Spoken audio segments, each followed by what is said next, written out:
Bueno, buenas tardes, bienvenidas y bienvenidos a la Biblioteca Nacional, la Casa de la Palabra, de las bibliotecas públicas, de la memoria y de la prensa escrita, la protagonista de esta exposición y el recurso más consultado por los ciudadanos en este recinto. En este tiempo corto pero intenso en la Biblioteca Nacional he tenido la alegría de trabajar con un equipo de compañeros expertos, algunos de ellos que incluso hace años están al cuidado de eso que llamamos el patrimonio bibliográfico y documental del país. Publicaciones, documentos y obras en distintos formatos fundamentales para la construcción de nuestra memoria. Con ellos hemos reflexionado sobre nuestra misión aquí y hemos llegado a una narrativa común que queremos que defina nuestro trabajo en los próximos años.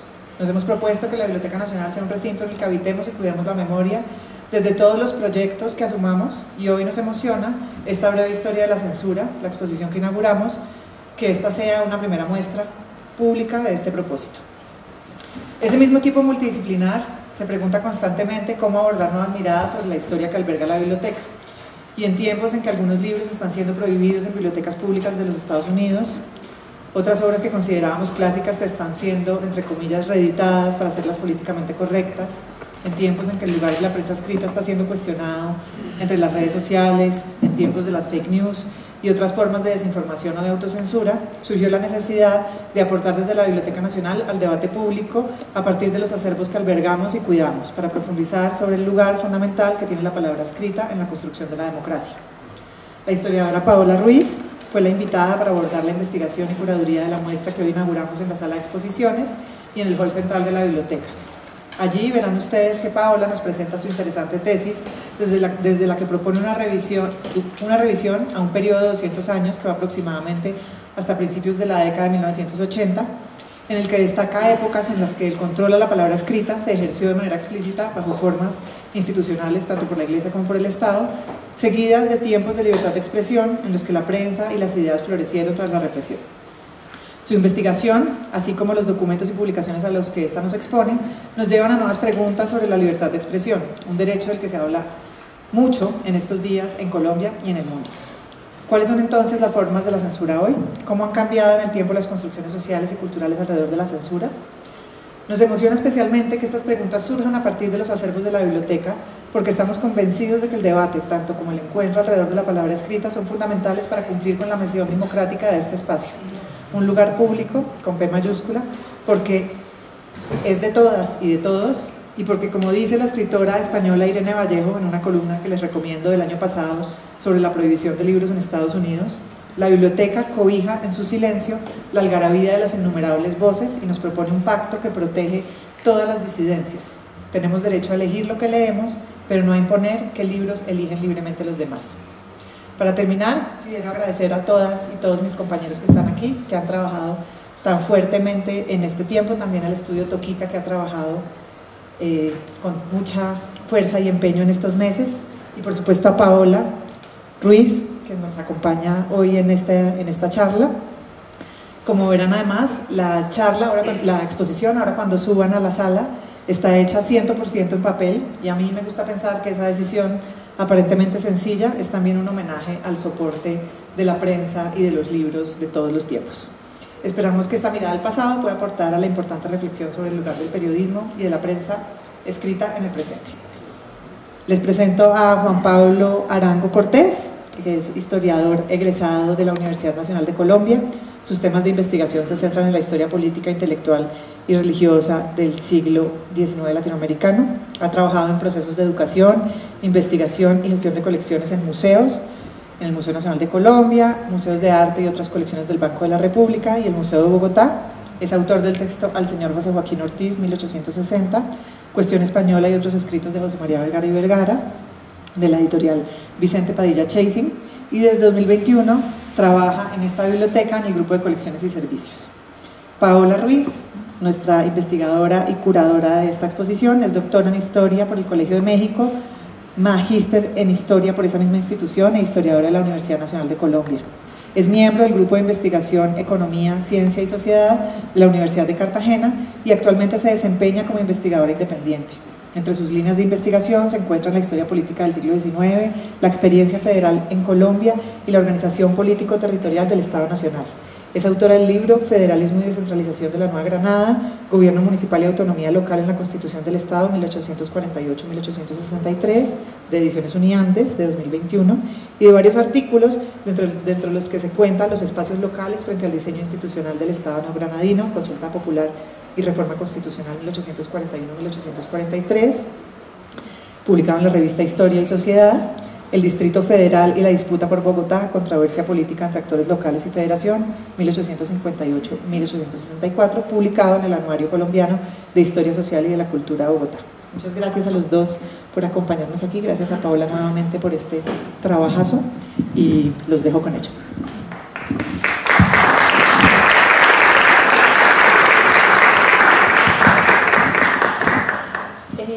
Bueno, yo quiero empezar agradeciendo, como es apenas obvio, a la Biblioteca Nacional por invitarme a hacer la curaduría de esta exposición, cuyo proceso, yo pues en el proceso aprendí muchísimo sobre censura. Es curioso porque yo no soy una experta en censura y creo que esto me permitió ser de alguna manera, no una experta, pero por lo menos sí conocer mucho más de cómo funcionó la censura en Colombia, pero también el proceso de investigación me ayudó un poco a entender pues todo el trabajo, todo como los detalles, esta carpintería, todas las personas que son necesarias en la realización, en la concepción y en el montaje de una exposición de estas características. Entonces pues ante todo mi gran agradecimiento a todas las personas de la biblioteca que participaron en las diferentes etapas del proceso pues de la exposición, y por supuesto a todos ustedes que decidieron acompañarnos hoy en la inauguración.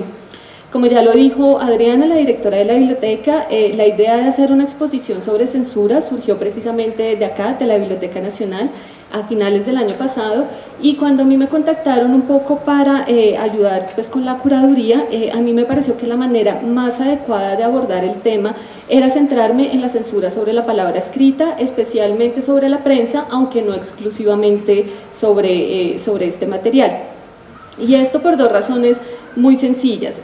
La primera, porque creo que la censura ha recaído principalmente sobre el texto escrito, y acá hay que concebir el texto escrito de manera muy general, ¿no? Entonces no solo estamos hablando de periódicos, también de libros, folletos, hojas sueltas, de todo aquello que digamos pasa por la imprenta.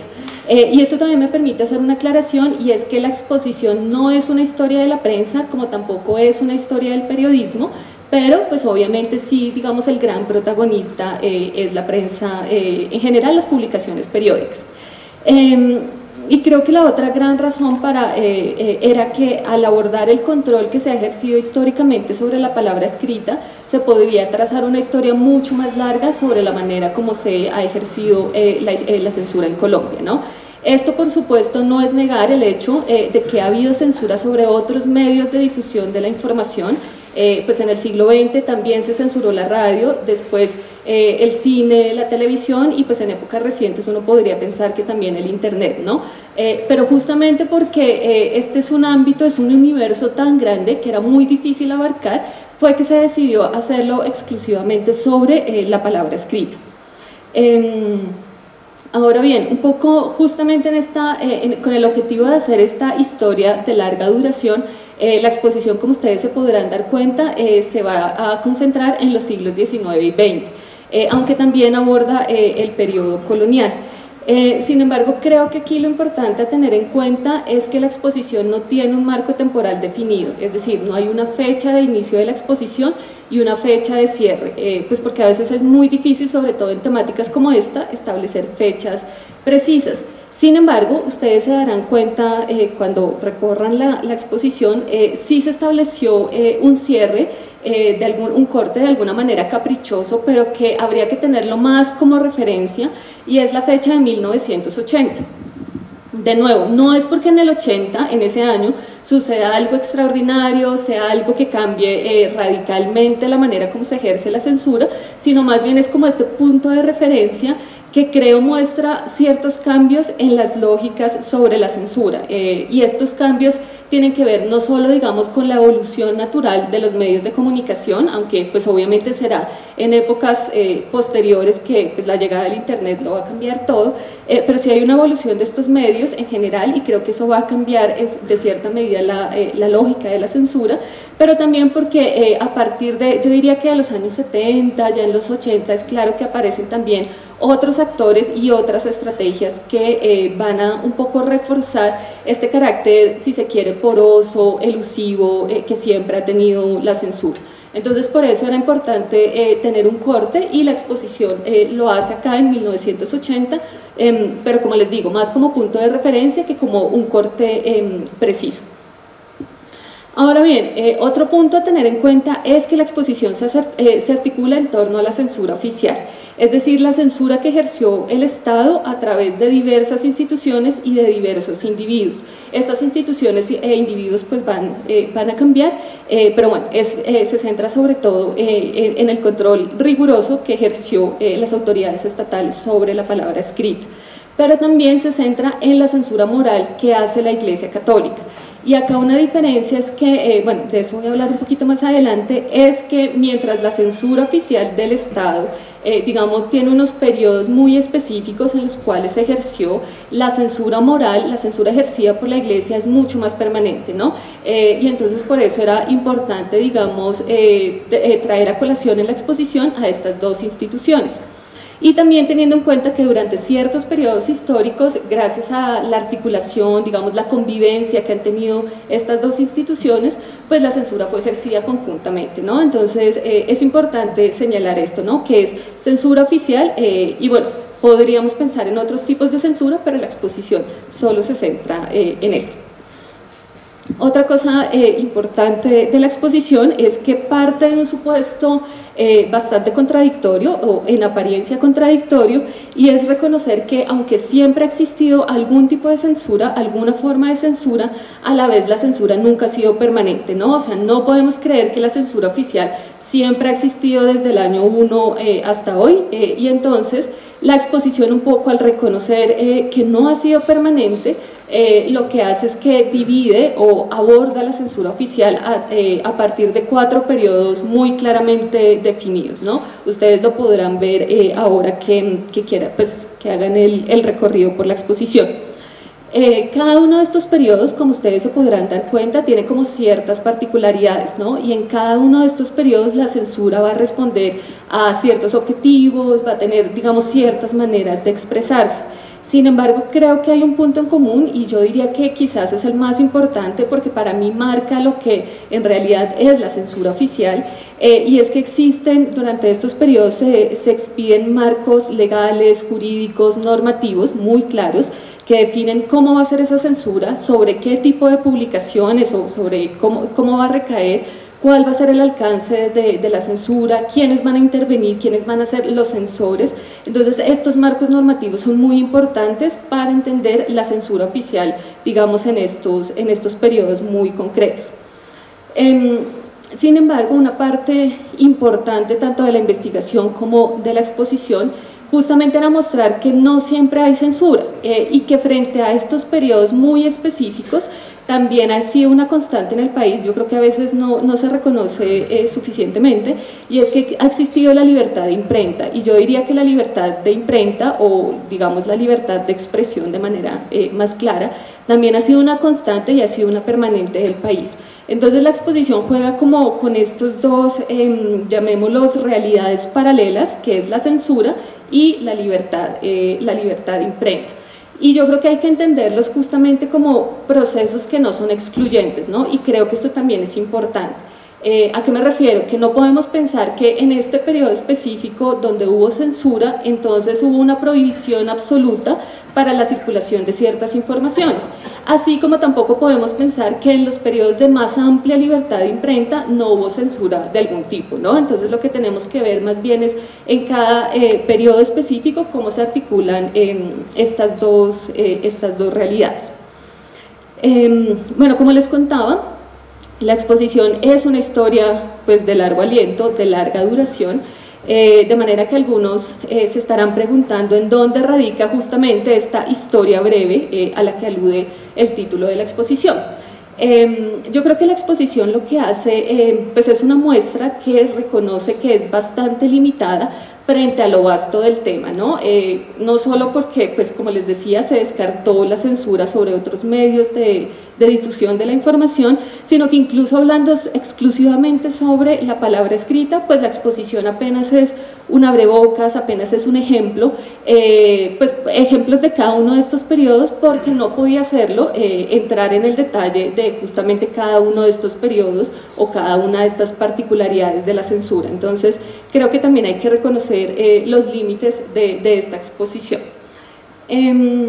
Ahora bien, yo creo que justamente porque la exposición tiene ciertos límites, pero también porque en el proceso mismo de investigación surgieron muchas preguntas pues que no tienen respuesta, no sé si en algún momento las tendrán, y yo creo que, por lo menos desde mi perspectiva personal, yo me daría por bien servida si las personas que visitan la exposición también les surgen muchas preguntas, aun cuando la exposición o la historiografía disponible, digamos en este momento, no es suficiente para explicar algunas de las preguntas que quedan ahí en el aire. Yo les comparto algunas de las preguntas personales que a mí me quedaron después de realizar la investigación y este recorrido largo. Uno es sobre el volumen y el alcance de la censura, es decir, podemos reconocer que hay censura, entonces en un periodo específico podemos decir, bueno, en este periodo específico hay censura, se ejerció de esta manera, pero tendríamos que poder ir un poco más allá y preguntarnos cuál es el volumen y alcance de la censura. Les doy un ejemplo, después del 9 de abril, específicamente en 1949, se crea una oficina de censura y un cuerpo de censores en Bogotá. Y este cuerpo de censores estaban, normalmente creo que eran 2 que se designaban por cada uno de los periódicos, pero no sabemos quiénes eran estos censores. A duras penas tenemos una evidencia, está en la exposición, es un memorándum que se escribe más o menos en 1950-51 que explica quiénes eran estos censores. Entonces, por ejemplo, se dice que eran secretarios de los ministerios, que eran estudiantes de derecho, que eran abogados, pero tal vez también, salvo excepciones, no tenemos los nombres y apellidos, entonces no sabemos quiénes eran estos censores. No sabemos si religiosamente estos censores se sentaban los 365 días del año a revisar artículo por artículo que se publicaba en cada periódico. No sabemos, por ejemplo, si, qué sé yo, si hoy le llegaba al censor 20 artículos, cuál era el porcentaje de esos artículos rechazados, ¿no? Que creo que eso al final es lo importante, saber cuál es el volumen y el alcance de la censura, más allá de reconocer si existe o no. Y con respecto al alcance hay algo muy interesante, y es que justamente también en esta época, por ejemplo, hay cartas de los censores explicando que aunque ellos no habían aprobado ciertos artículos, los periódicos igual los publicaban y pues los periódicos circulaban con artículos que habían sido censurados. Entonces uno también se pregunta, bueno, pero entonces realmente, pues ¿cuál era el alcance, no? Y claro, los directores de periódicos publicaban estos artículos que en teoría estaban prohibidos, sabiendo que se exponían a multas y bueno, a otro tipo, digamos, de castigos, pero aún así lo hacían. Entonces, ¿cuál es el alcance? No lo sabemos, ¿no? Y esto aplicaría pues como para cada uno de estos periódicos que estamos, para cada uno de los periodos, perdón, que aborda la exposición. Otra pregunta que a mí me parece que es importante es justamente volver sobre la cuestión de los censores, ¿no? Por ejemplo, no sabemos si estos censores que surgen después, a partir de 1949, cómo estaban pagados, quién los escogía, durante cuánto tiempo ejercían su actividad de censores, como cuál era el proceso de selección o convocatoria de estos censores, ¿no? Es algo que, pues ni idea, no lo sabemos. Pero sobre todo es que, claro, existen unos marcos muy precisos, unos reglamentos, unas directrices que dicen cómo se debe hacer la censura, pero como muchos investigadores que han trabajado estos temas lo reconocen, al final de cuentas la censura la ejercen individuos particulares, ¿no? Entonces en el acto de censura pues hay un criterio individual, digamos una actitud subjetiva, pues que está presente, pero eso no lo sabemos, o sea, tampoco sabemos cuál era, digamos, ese criterio individual que incidía en el acto de censura. Y sobre esto me parece chévere hablar de un ejemplo que está en la exposición, y es algo que pasa con las misiones de los capuchinos que estaban en Putumayo y específicamente en Puerto Asís, que controlaban los orfanatos y las escuelas públicas de Puerto Asís. Esto es hacia la década de 1930. Y para esa época ya se publicaba la revista Rin Rin, no sé si algunos la conocen, es una revista que publicaba el Ministerio de Educación, dirigida específicamente a los niños, que de hecho, bueno, al público infantil en general, y era muy reconocida no solo por su calidad gráfica, sino también literaria, no solo dentro del país, sino fuera del país. Y bueno, la cuña, para los que no la conocen y están interesados, está digitalizada y disponible en la página de la Biblioteca Nacional. Pero bueno, por ejemplo, estos capuchinos lo que hacen es que impiden que la revista circule dentro de los colegios, aunque había una directriz muy clara del Ministerio de Educación Nacional. De hecho, es bien interesante porque algunos de estos ejemplares, los capuchinos, rompen la revista, alguien recoge los pedazos, se toma el trabajo de coser los pedazos y los envía con un informe al Ministerio de Educación Nacional. Y claro, el argumento de los capuchinos es que la revista incluía desnudos que no eran apropiados para la educación de la niñez. Y claro, uno pensaría, bueno, ¿qué tipo de desnudos? No eran desnudos humanos, eran animales, representados, digamos, en su forma animal. Entonces, al parecer, para los capuchinos, siendo revista para niños, los animales debían ir vestidos o algo así por el estilo, ¿no? No lo sabemos, pero bueno, lo interesante de este asunto es que eso crea un gran conflicto porque entonces era una publicación oficial, era una publicación del ministerio y lo que eso derivó es que el ministerio envió una comisión a Puerto Asís para ver qué estaba pasando con los capuchinos. Y resulta que no solo los capuchinos habían impedido la circulación de Rin Rin, sino de varias estampas del Ministerio de Educación Nacional, que también era obligatorio distribuir en las escuelas públicas de todo el país. No sabemos qué tipos de estampas son, pues no hay descripción, no lo sabemos, pero se había impedido la distribución. Entonces es bien interesante porque al final de cuentas lo que vemos es un criterio individual, que en este caso no es individual de, digamos, un cura, un misionero, sino individual de, digamos, de una comunidad, que entra en conflicto con el criterio del gobierno nacional, ¿no? Que pues sí necesitaba pues que se distribuyeran estas publicaciones.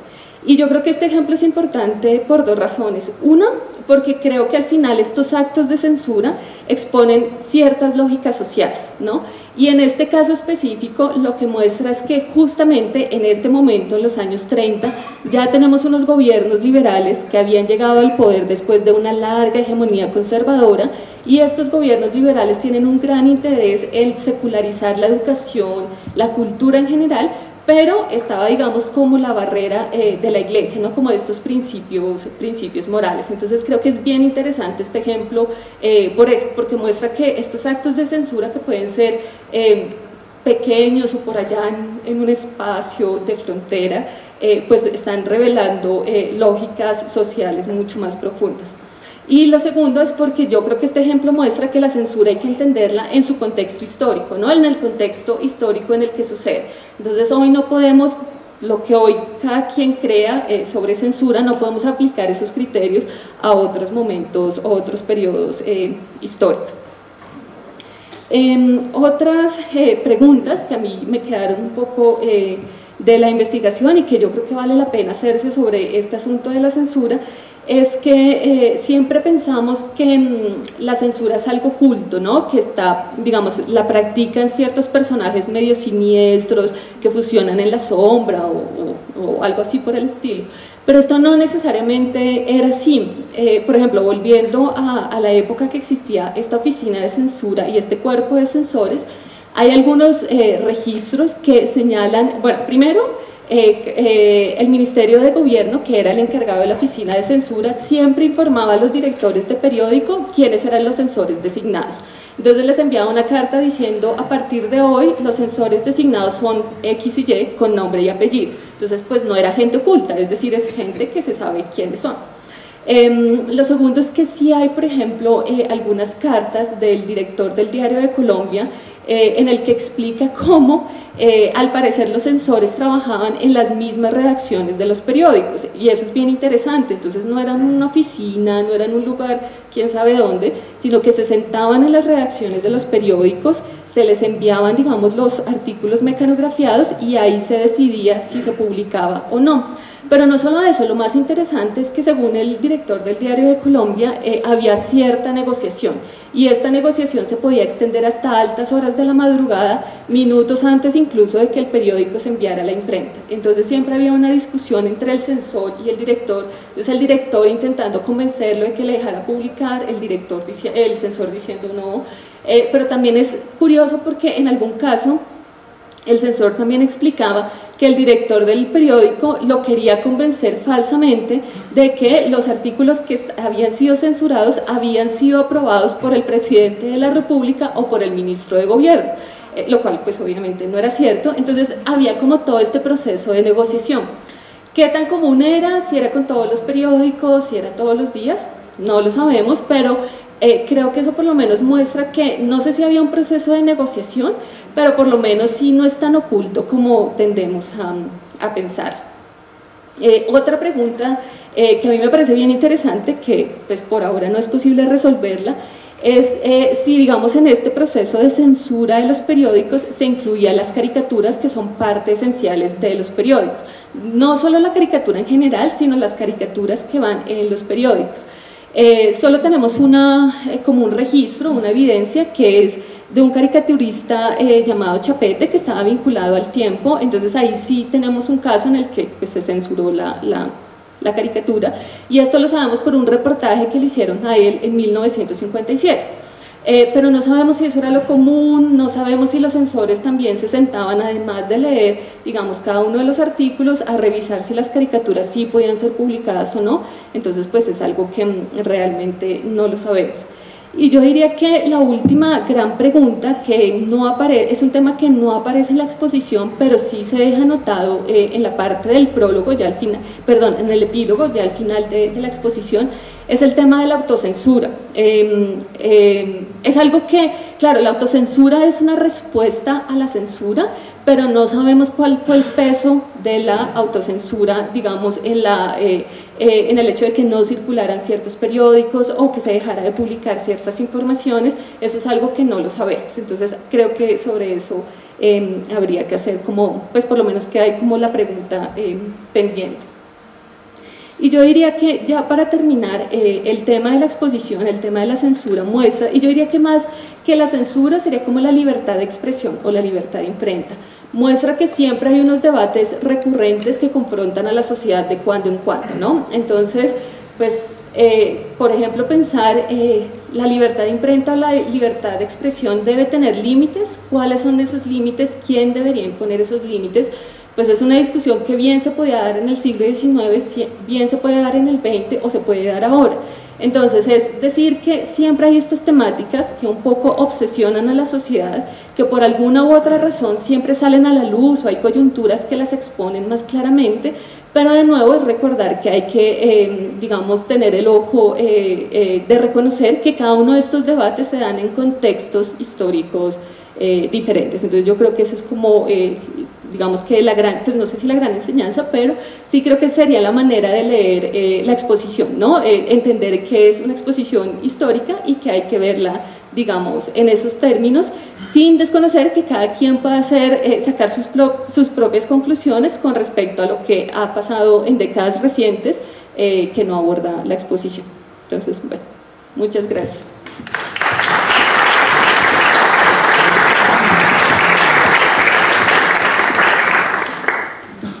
Paola, muchísimas gracias por esta conversación introductoria.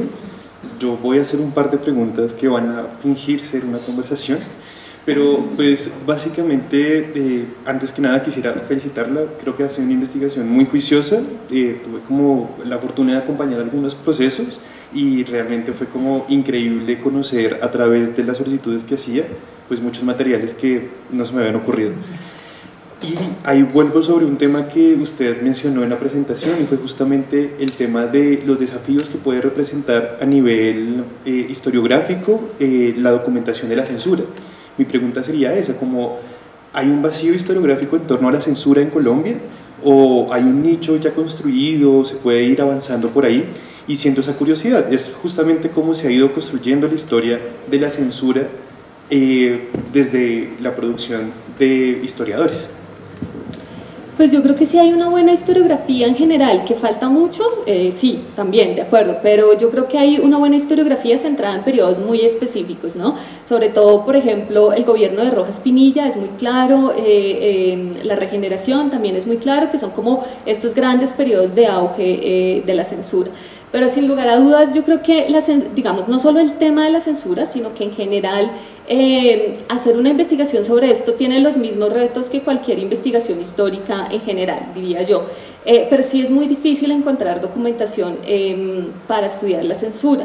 Por ejemplo, como ustedes verán en la exposición, hay un periodo que yo creo que es muy importante, que es en el siglo XIX, que es de 1821 a 1851, donde hay efectivamente hay una reglamentación muy clara sobre censura, se establece la censura, hay juicios de imprenta, se pueden hacer denuncias de impresos, publicaciones en general, y los directores, autores de estas publicaciones son sometidos a juicios y pueden, digamos, ser castigados con multas, con penas de prisión, bueno, y demás. Pero vaya uno a encontrar un juicio de imprenta en los archivos, es sumamente difícil, tenemos muy pocos juicios de imprenta completos. Yo tuve la fortuna, por pura casualidad, en un fondo que no debería estar ahí, pero me encontré el juicio completo que se le hizo a un periódico en el 19, pero eso realmente es como buscar una aguja en un pajar, realmente es muy muy difícil. Lo que uno sí tiene, por ejemplo, para esta época son pequeñas crónicas, que puede ser un párrafo, que se hacía, que se publicaba en la Gaceta Oficial, pero a duras penas tenemos así algo que dice, qué sé yo, hoy se inició un juicio de imprenta contra el número tal del periódico tal, pero no tenemos el juicio, que es lo interesante, porque ahí es donde está la acusación. ¿Por qué se le acusa a este periódico? ¿Cuál es la resolución del jurado sobre esto? Pues no lo sabemos. De hecho, un colega de la Universidad de Antioquia, que ha trabajado sobre juicios de imprenta, él solo ha encontrado registros en la Gaceta Oficial de que en estos 30 años se realizaron 30 juicios de imprenta. Entonces uno diría, bueno, ¿y eso qué significa? ¿Que no hubo juicios de imprenta? O sea, que solo hubo un juicio de imprenta por año, o que simplemente no sabemos. Entonces es muy difícil encontrar, digamos, en este caso específico, ese vestigio. También, por ejemplo, con los años, esta época en la que surge la oficina de censura y el cuerpo de censores. Ustedes podrán ver en la exposición, hay unos ejemplos de estos artículos mecanografiados que se les entregaba a los censores, y los censores lo censuraban, y en solo un caso está la razón de por qué esta censura. Pero yo en el archivo solo me encontré 5 ejemplos de esto. Entonces uno diría, ¿será que realmente solo se censuraron 5 artículos? Uno pensaría que no, pero entonces ¿dónde está el vestigio que nos habla de esa censura? Pues quién sabe, o sea, no, pues por lo menos en el archivo no está, habría que ver en otros archivos, buscar con más cuidado, pero es difícil. También existe, yo creo que, el gran peligro de confundir cosas que pueden parecer censura cuando no lo son. Y es que, por ejemplo, justamente revisando prensa, pues la colección de prensa increíble que tiene la biblioteca, revisando cosas de 1910, un número específico de un periódico, pues estaba recortada la portada, era como casi media página, y entonces uno dice, bueno, pero ¿por qué está esto recortado? ¿Esto es censura? Entonces lo que hice fue revisar ese mismo número, que estaba completo en la Luis Ángel, y pues tú te das cuenta que no hay censura, que simplemente ahí estaba publicada una foto como de una sociedad, asociación de algo, y seguramente alguien lo recortó como se hacía, pues durante mucho tiempo se hacía eso, ¿no? Que la gente recortaba cosas del periódico, notas, informaciones, lo que sea, y simplemente lo guardó, y pues ahí quedó la evidencia. Entonces creo que a veces también es pensar que si vemos un recorte, pues es censura. Pues no, obviamente que no, o sea, pero esos son como los peligros.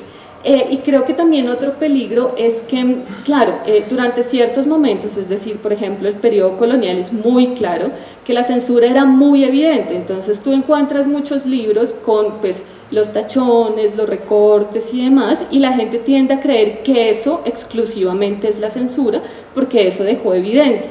Pero pues eso no es exclusivamente censura, ¿no? Entonces, por ejemplo, en la época de la regeneración tenemos multas. Entonces, ¿cuál es el vestigio, digamos, documental de una multa? Pues a duras penas se podía publicar en el diario oficial una notica, y ni siquiera que decía se multó al periódico tal con tal valor. Entonces a veces los vestigios documentales son muy difíciles de hallar. Pero de nuevo, no solo para la censura, pues en este caso específico, pues sí, pero yo creería que para cualquier trabajo que emprenda un historiador se encuentra frente a estos problemas, ¿no? Entonces uno quisiera encontrarse así el gran documento, pero pues la mayoría de las veces no pasa, entonces lo que hay que apelar es a lo que hay e intentar llenar vacíos e intentar construir, no sé, una historia, una hipótesis con lo poco que hay y pues a partir de eso ver qué se puede decir y reconocer los límites, también lo que no se puede decir y es como, o también decir, tenemos este ejemplo que sugiere tal cosa, pero pues no sabemos si eso es lo normal o no, entonces creo que eso es lo único que como historiadores podemos hacer. Bueno, ahí quisiera retomar algo que decía anteriormente y es justamente el tema de la colección, no solamente hemerográfica, sino en general. Quisiera saber qué influencia tuvo un poco el acceso a los depósitos y a la colección misma para el proceso de curaduría. Pues yo creo que justamente fue el hecho de decidir que fuera sobre palabra escrita hacía fácil la investigación en los depósitos de la biblioteca, porque eso me ayudó, pues me llevó a revisar prensa, sobre todo prensa que yo no conocía, de periódicos que nunca he trabajado, entonces digamos como que esa experiencia con los depósitos y con las colecciones de la biblioteca fue muy interesante. Entonces sí, uno se encuentra piezas fantásticas, hay por ejemplo una que está exhibida en la exposición, que sí, pues no sé si de pronto alguno vio hoy la publicación que hizo Publimetro justamente de la exposición, entonces ahí se publicó como un archivo, una imagen que pues está expuesta, es de un periódico que se llama El Ciclón, que es de 1909 y es bien curioso porque es un periódico, pues no se hagan de cuenta como el tamaño de lo que es hoy El Espectador, un poquito más pequeño, y algo muy interesante es que este periódico tenía, no sé necesariamente si llamarlo caricatura, pero digamos una imagen, una gráfica de lo que fuera, a página completa y a todo color. Para 1909, pues eso es increíble, y las composiciones eran impresionantes. Entonces, digamos, esas son las ventajas de un poco meterse a las colecciones y ver qué se puede encontrar ahí. De nuevo, como no es tan evidente el vestigio de la censura o como no es tan evidente incluso la cuestión de la libertad de imprenta o de expresión, era como meterse y ver con lo que hay, con lo que se encuentra, con lo que uno se encuentra, pues cómo puede contar esta historia, ¿no? Entonces, pues como que eso es lo que siempre hacemos los historiadores, intentamos ver qué logramos pescar y a partir de ahí lograr construir algo relativamente coherente. Bueno, también justamente sobre esta idea de las dificultades que uno puede tener para documentar ciertos problemas, surge como la Biblioteca Nacional como ese ente oficial que recibe el depósito legal. ¿Cómo se pueden buscar o cómo se puede llegar a esas fuentes que en determinados momentos, también un poco en sintonía con lo que nos decía antes, no iban a entrar por depósito legal porque pueden ser consideradas sediciosas, obscenas o de alguna forma, claramente no sé, no me imagino a un movimiento armado entregando el depósito legal juicioso, pero que sería muy interesante para documentar procesos de la historia? Pues de nuevo, ese es como el gran reto, porque por ejemplo uno no se imagina que la Biblioteca Nacional o la Luis Ángel tuviera una colección de revistas pornográficas, por ejemplo. En general la pornografía, digamos, siempre ha existido, pero encontrar un registro de eso, pues no lo hay. Pues yo supongo que también hay una cuestión moral en ese tipo de, pues de decisiones, pues, pero sí, no lo hay. Eso no significa que no existieran publicaciones pornográficas. ¿Cómo acceder a ellas? Pues sí, eso es muy difícil. El ejemplo que tú pones, digamos, de estos grupos armados, pues eso es muy interesante para la investigación histórica, pero poder tener ese acopio documental en una biblioteca o en un archivo es sumamente complicado. Entonces, de nuevo, yo creo que el historiador lo que puede hacer es intentar trabajar con lo que hay, reconociendo los límites, pensando que pueden existir ciertas cosas, pero pues no tenemos ninguna certeza sobre eso.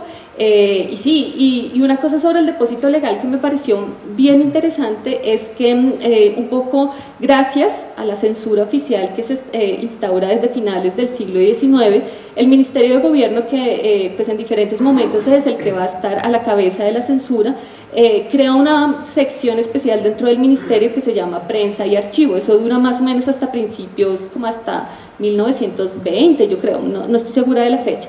Y es bien interesante porque dentro de su proceso de, más que de censura, de control, había una gran acopio de información estadística. Entonces, por ejemplo, en las memorias del Ministerio de Gobierno se publicaban todos los años todas las publicaciones que existían en el país, y es impresionante porque, por ejemplo, para 1915 existían 380 publicaciones periódicas en todo el país, y no solo era Bogotá, no sé, Tunja y Medellín, piensen ustedes en Itzmina, en el Chocó, piensen ustedes, no sé, en otras regiones que uno pensaría, pero ¿cómo? Si ahora no existe una publicación, pues en esa época sí. Entonces, a lo que me refiero es que incluso estas cuestiones más oficiales nos están hablando de muchas cosas, y de hecho, a pesar de que existía el depósito legal, esta sección de prensa y archivo insistía en que era necesario que existiera en la Biblioteca Nacional una copia de las publicaciones periódicas, ni siquiera por depósito legal, sino porque tenemos que ejercer un control sobre lo que se está publicando y ver qué es lo que se publica, cuándo y demás.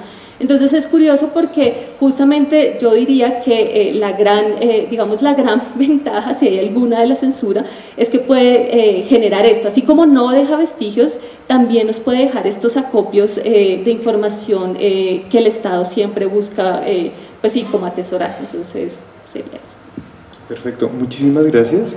No quisiera monopolizar yo la conversación. Si hay alguna persona que tenga alguna pregunta y la quiera hacer saber, si la podemos hacer organizadamente. Sí, el señor de la primera fila.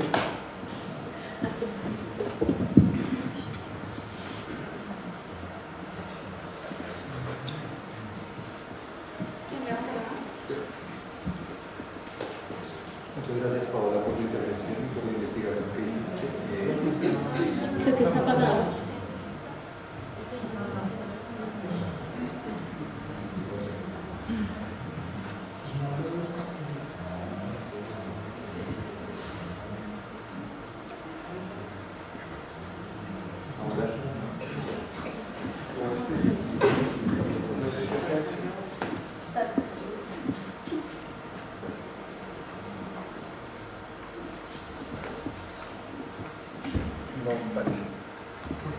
Tienen que acercarse.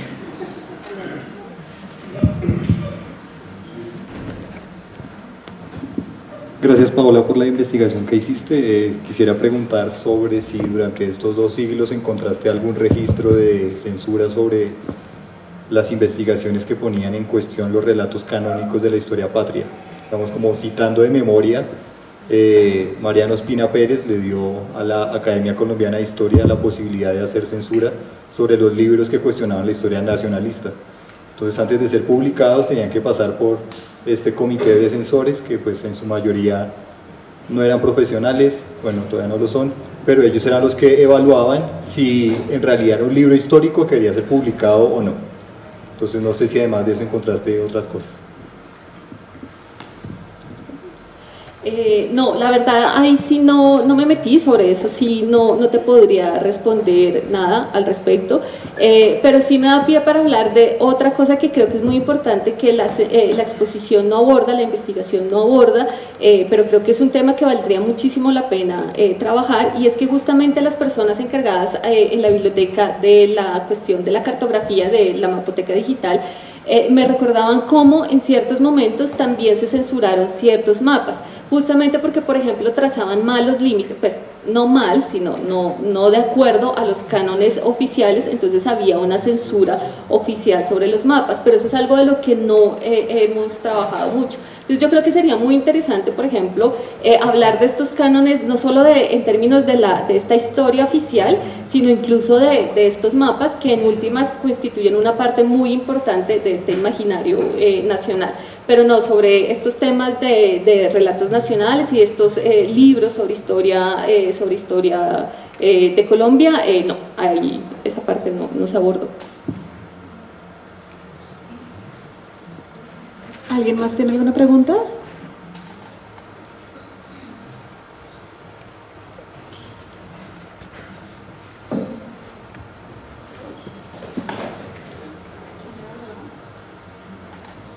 Buenas tardes. Como su merced dijo al inicio, Esta investigación aborda hasta 1980. Me pregunto si su merced encontró algo con respecto al gobierno de Turbay Ayala y el Estatuto de Seguridad. Pues mira, ya sobre eso no se abordó mucho, justamente porque la idea un poco era cerrar con el periodo más álgido que fue Rojas Pinilla, bueno, del 48 específicamente al 57, cuando ya hay, digamos, una censura, pues termina con el Frente Nacional.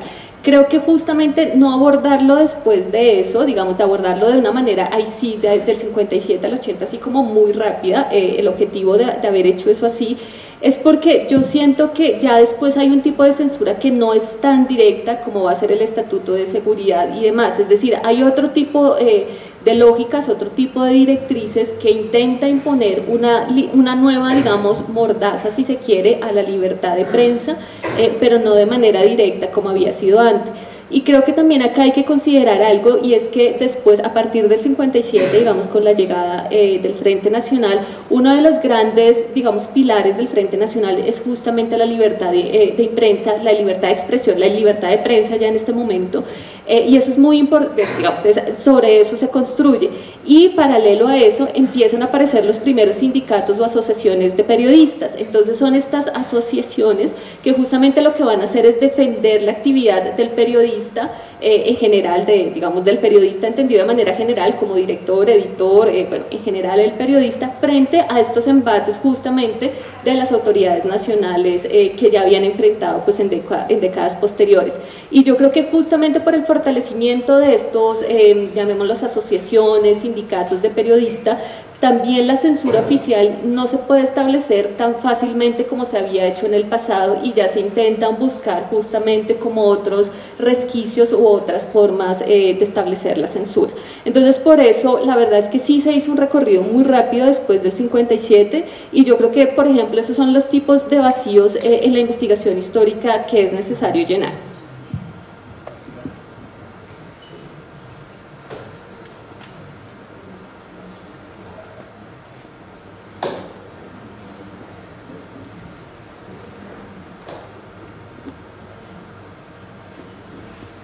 Hola.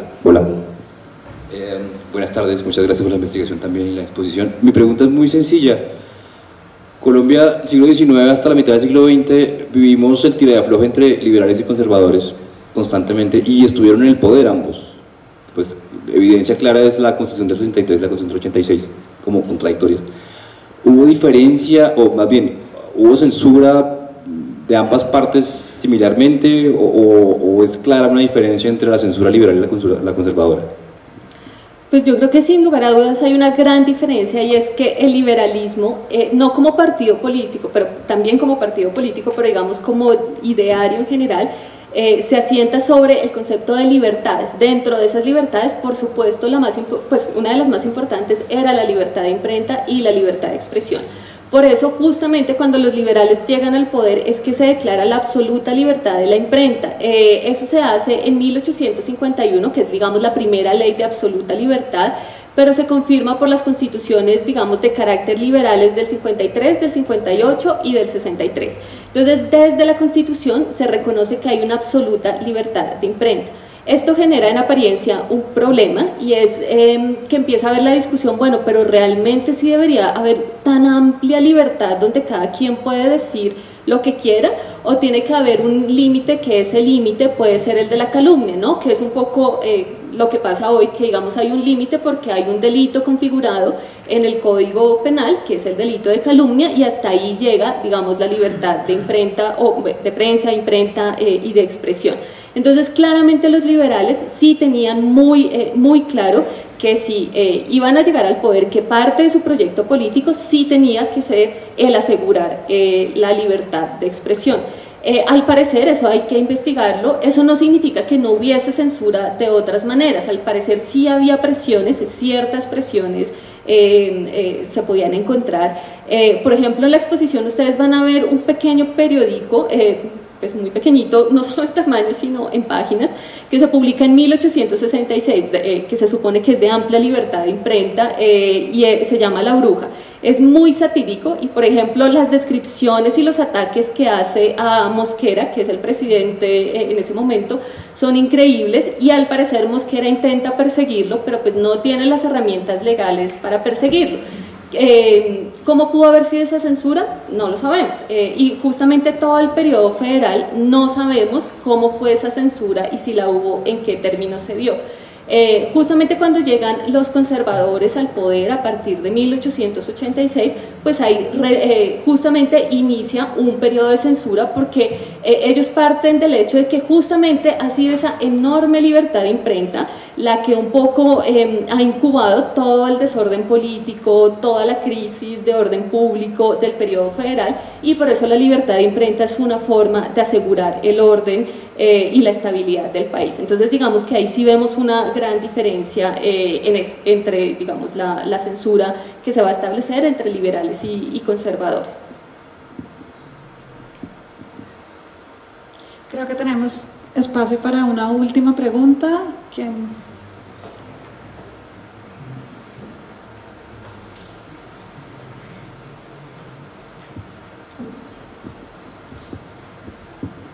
Bueno, buenas tardes. Yo quería preguntar sobre la manguala histórica que hubo entre la Iglesia y el Estado colombiano en relación directamente con el concordato. O sea, ¿cómo funcionó la censura? Digamos, ¿cuáles eran los índices? ¿Se tiene acceso a esa información? ¿A cuáles eran los libros que directamente estaban prohibidos? ¿Si hubo, digamos, intentos de represión en las impresiones que se hicieran acá, o ya fuera en la circulación de libros que venían, por ejemplo, de las imprentas de Venezuela y demás? Pues mira, claramente hay un decreto, además de la Constitución del 86, que establece la censura. Bueno, no establece la censura, establece la libertad de imprenta con restricciones, que esa es una forma de decir que hay censura, ¿no? Porque es decir, hay ciertas restricciones, y las restricciones después normalmente por leyes o decretos adicionales se establecía cuáles eran justamente estas restricciones. Hay un decreto que se expide en 1888 que vuelve a revivir un poco los delitos de imprenta y a establecer, digamos, las categorías de los delitos, o más bien de las publicaciones que debían ser censuradas. Y por ejemplo había uno que era los delitos contra la sociedad, y entonces había publicaciones subversivas que cometían delitos contra la sociedad. ¿Cuáles eran esos delitos contra la sociedad según este decreto? Todas aquellas publicaciones que atacaran la institución religiosa, pero también la institución militar, pero también aquellos que un poco estuvieran de acuerdo con alterar el orden público o desconocer las leyes, la Constitución y demás. Lo mismo en el 21, a partir de 1821, se establece que dentro de estas publicaciones subversivas estaban justamente las que atacaran la religión. Entonces es muy claro que, digamos, en esta como convivencia entre el Estado y la Iglesia en ciertos periodos específicos, la censura que de hecho se ejerce desde el Estado incluía también las publicaciones que atacaban la religión. Entonces eso sí uno lo encuentra más o menos claros, y te digo, porque hay un decreto específico sobre eso que establece que la religión católica no se puede atacar.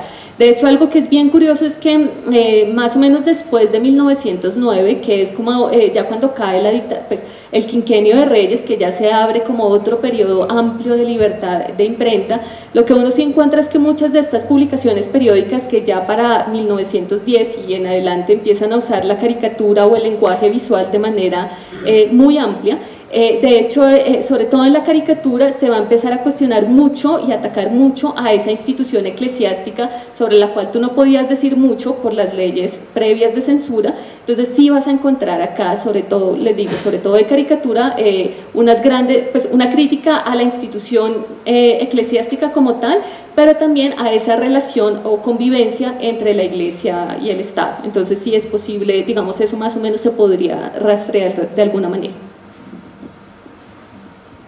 Bueno, muchas gracias a todos. Creo que ya se nos acabó el tiempo. Gracias a Paola y a Juan Pablo por la conversación. Los invito a pasar al hall central y a la sala de exposiciones de la biblioteca para que ya conozcan la investigación en forma de curaduría y exposición, y también los invito a que consulten por redes y por nuestra página de internet toda la programación todo el programa público que va a haber alrededor de la exposición, que va a ser conferencias, talleres, bueno, y muchas otras cosas. Así que gracias a todos por haber venido y de nuevo bienvenidos.